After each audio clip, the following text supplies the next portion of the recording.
Fortunately for Hart, kung ano man ang mangyari kay Cheese, ligtas pa din siya. In today's political lingo, safe siya.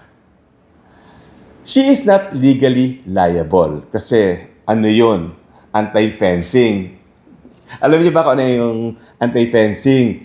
Ito yung possession of stolen goods. Halimbawa, ninakaw na bagay tapos binenta sa'yo o binigay sa'yo at nahuli na nasa katawan mo or nasa iyo.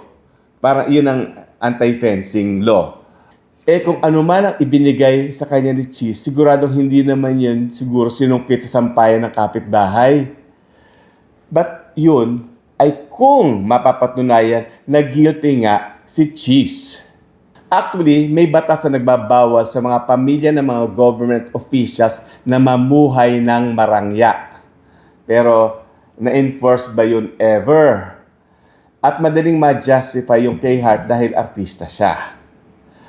Ang totoo, may batas din na kapag nakinabang ka sa kabanang bayan through a spouse or relative, punishable by law yun.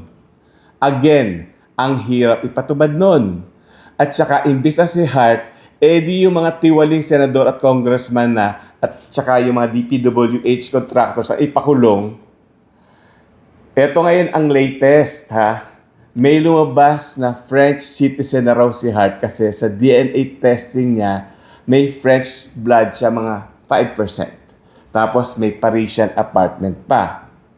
Pero parang malabong maging French citizen si Hart kasi sa totoo lang, mas madali pang maging US citizen kaysa maging French citizen. Sayang lang talaga kasi nasira ang mabangong pangalan ni Hart dahil sa mga accusations kay Cheese. Pahamak din kasi yung mga fashion week na yan eh. We know that fashion is her passion, but it is doing her more harm than good. And this was even before this scandal erupted. Sa totoo lang kasi, minahal ng publiko si Hart because of her simplicity. Yung natural at simpleng ganda niya ang hinangaan ng mga tao. Although marami siyang naging followers because of her fashion blog, di ba parang mas madami ang na-alienate kasi naging unreachable na siya?